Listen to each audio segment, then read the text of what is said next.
Hola, for today's video. Dahil Sabado ngayon, wala ang asawa ko may pasok. Nabagot ako sa bahay at nag-walking.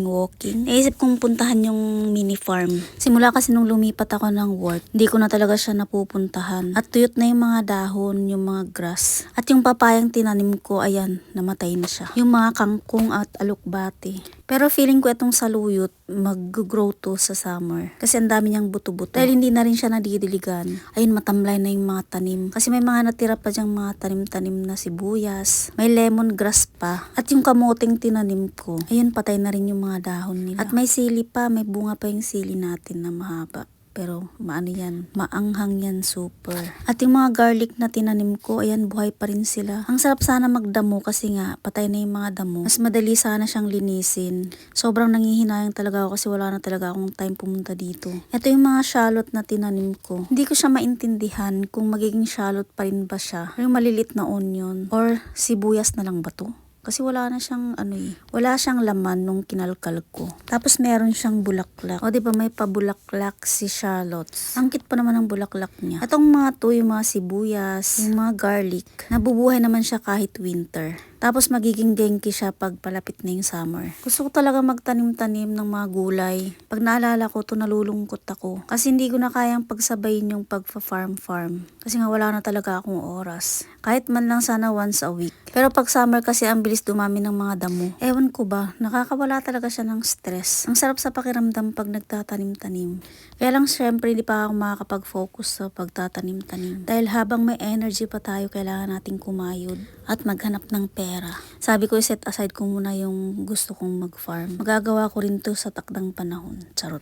At ito na nga, chinek ko yung tinanim kong kamote. Hindi ko kasi sure kung ilang buwan talaga yung kamote na mamumunga siya. Kaya lang nung chinek ko siya, wala na, naging na siya. Parang naging kahoy na may ugat na. Kumapal na yung balat ng ng kamote. Sana pala hinayaan ko na lang siya para tumubo siya pagdating ng summer ulit. At hindi na siya matamis kasi sumobra na sa buwan, mga 6 months yata mahigit. At saka dapat pala talaga malambot yung lupa. Hindi ko kasi siya nilagyan ng plastic para sana hindi tumigas yung lupa. At ang purpose ko lang naman talaga dito sa kamote na to ay talbos. Sobrang sayang nga lang kasi ang taba-taba ng talbos nito nung nakaraan. At sobrang layo na kasi dito, kailangan ko na siyang sadyaing puntahan. Hindi katulad dati na pwede ko siyang daanan pag pupunta ako sa trabaho. Kaya tingnan niyo yung bunga niya. Hindi siya gaanong lumaki. Tsaka sa sobrang tagal niya, may hiwa na siya. At tinulungan na nga ako ng may-ari ng bahay. Dahil nakikitanim lang naman ako dito sa area nila. At yung piman, may bunga pa siya. May mga tira-tira pa nga yung mga talong. At siguro kung ako yung nakatira dito, baka mapupuno to ng tanim. Kahit magtanim ay di biro. Charot.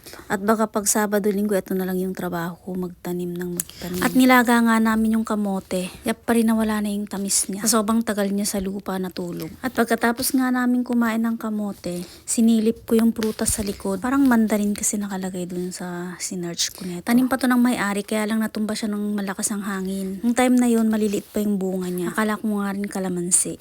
Tapos sa shiburi ko siyang binisita. Tinanong ko yung kaibigan kong nakatira dito kung hinog na ba yung prutas sa likod. Sabi niya sa akin, di pa daw niya nasisilip, kaya pinuntahan ko sa likuran. At nung pagsilip ko, nagulat ako. At bigla ako na-excite kasi sobrang daming bunga, tsaka orange na talaga sila. Hinog na lahat, wala nang natira. Bigla akong na-excite at ayun, kumuha ako ng lagayan.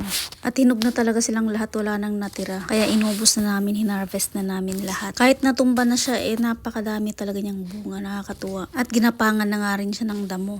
At buti na lang talaga may sapin dyan sa ilalim bago pa yan natumba. Kung hindi baka puno na yan ng mga putik. Kasi talagang nakahiga na sila, nasa lupa na talaga lahat. Yan lang talaga mahirap dito sa Japan pag malaki yung area mo. Kasi yung mga damo talagang hindi mo maaagapan. Lalo pag summer, ang bilis nila. Wala pang 3 months, tumutubo na silang lahat. At nangangapit bahay yung mga damo.